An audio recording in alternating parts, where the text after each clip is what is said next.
Siap-siap, duduk meditasi, jaga ketenangan.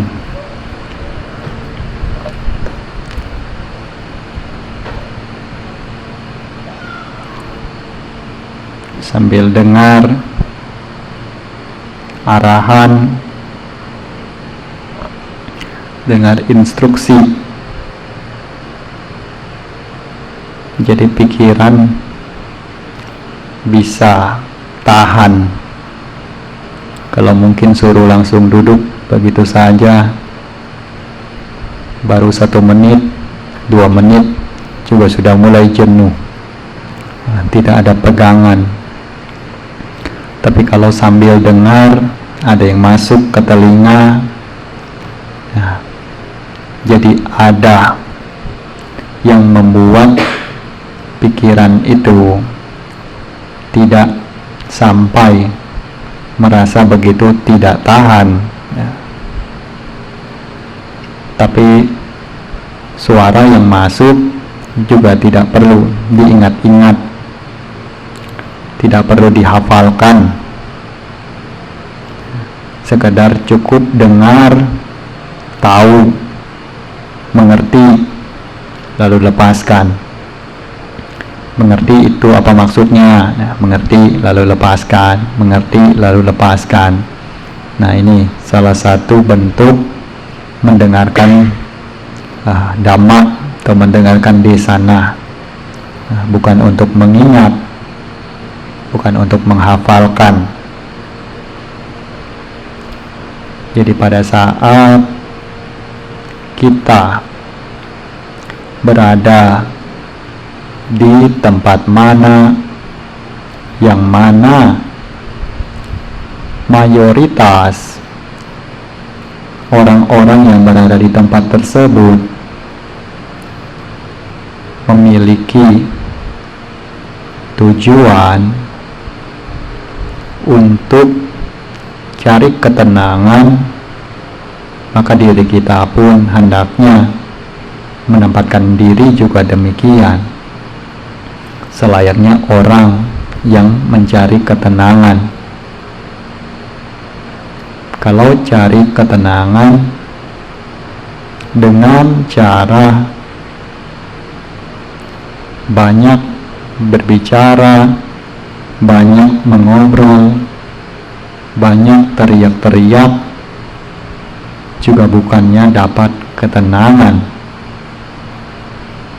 Karena semakin bertambah bising, semakin banyak suara yang tidak jelas, kegaduhan-kegaduhan lainnya, nah itu malah membuat pikiran kita semakin bertambah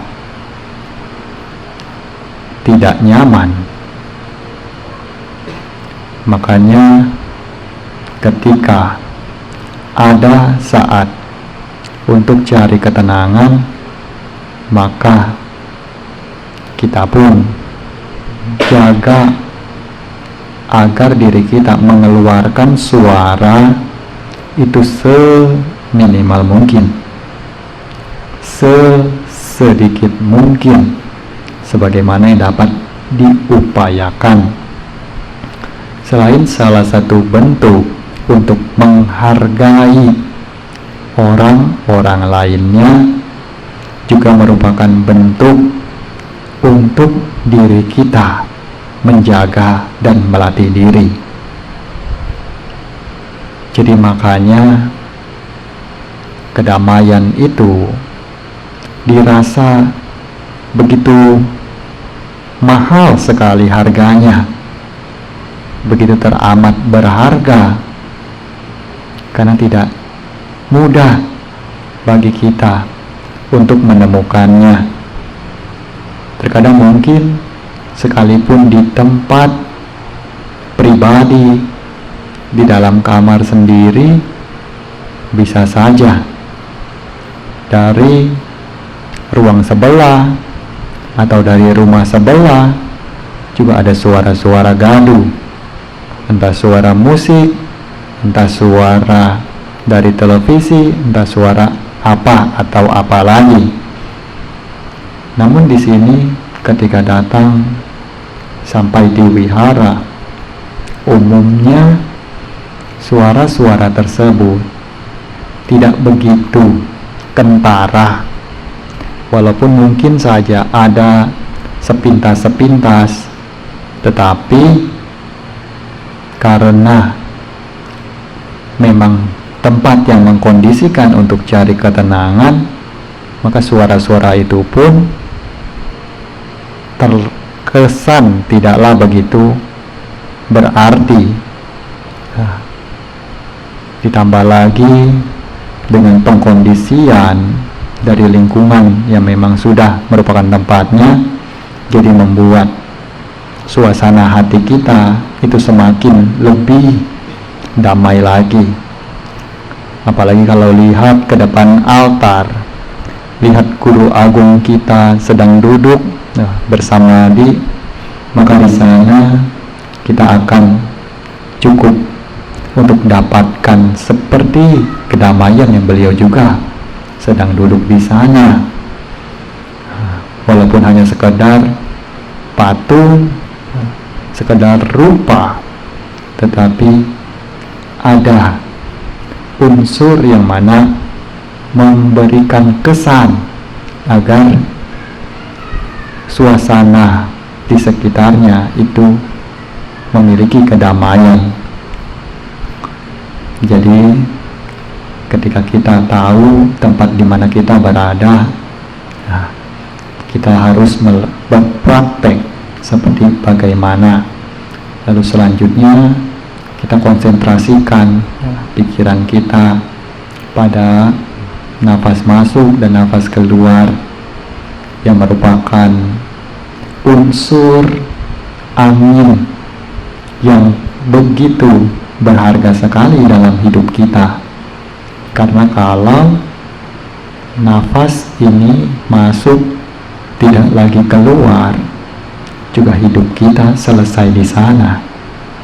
Kalau nafas ini keluar lalu tidak ada masuk lagi, maka hidup kita pun berakhir juga saat itu. Makanya terkadang ada saat di mana kita dapat untuk mengingat dan memperhatikannya, maka perhatikan sebaik mungkin. Amati itu, nafas yang masuk dan nafas yang keluar. Tambahkan lagi dengan pegangan kata, nafas masuk bu, nafas keluar do, bu, do, bu, do. Nah, terus jaga pikiran dalam kesadaran, dalam ketenangan demikian. Makanya kalau kita bisa jaga pikiran itu, jaga konsentrasi itu selama mungkin, pastinya akan menemukan hasil yang mungkin tidak kita rasakan sebelumnya, berupa keheningan, kedamaian, yang mana di luar daripada apa yang dunia ini kerap kali sajikan, yang membuat diri kita terus-menerus pusing, penuh dengan masalah, persoalan dan lain sebagainya. Tapi ketika kita coba untuk lepaskan dulu dunia, coba untuk fokus dulu pada apa yang ada di dalam diri kita, fokus dulu untuk diri sendiri, untuk ketenangan diri sendiri, untuk kedamaian batin sendiri.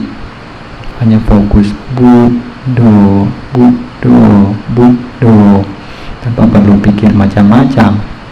Nanti juga akan tenang dengan sendirinya, akan tahu bahwa sebenarnya apa yang merupakan persoalan. Persoalan apapun yang mungkin kita alami, tentunya juga merupakan apa yang sesungguhnya belum tentu benar-benar begitu penting untuk dipikirkan. Ditambah lagi dengan jika dapat menemukan kebahagiaan dari pelatihan konsentrasi ini, pastinya segala macam hal-hal di luar lainnya itu dianggap sebagai hal-hal kecil yang tidak berarti, karena sudah menemukan sesuatu yang lebih berarti. Ibaratnya sama seperti seseorang yang sudah menemukan barang yang lebih berharga dibandingkan barang yang dibawa sebelumnya. Pastinya barang yang sebelumnya pun dibuang, ditinggalkan, karena kurang begitu berharga lagi, sudah ada yang lebih berharga. Jadi daripada hanya sekedar memberatkan saja, lebih baik tinggalkan, bawa saja yang berharga. Nah, ini juga sama. Hidup kita, terkadang kita harus pilih mana yang ingin kita bawa, dan meninggalkan mana yang tidak perlu lagi untuk kita bawa.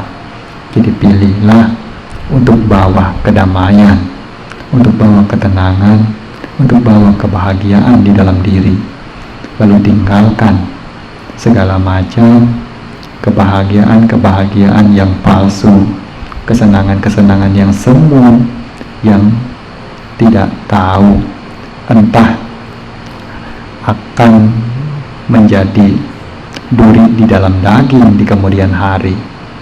Yang selanjutnya tetap jaga ketenangan, jaga konsentrasinya sampai nanti diberikan instruksi kalau sudah waktunya untuk keluar dari samadhi.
Nabi serta kawan suku kata semoga selama hidup berbahagia.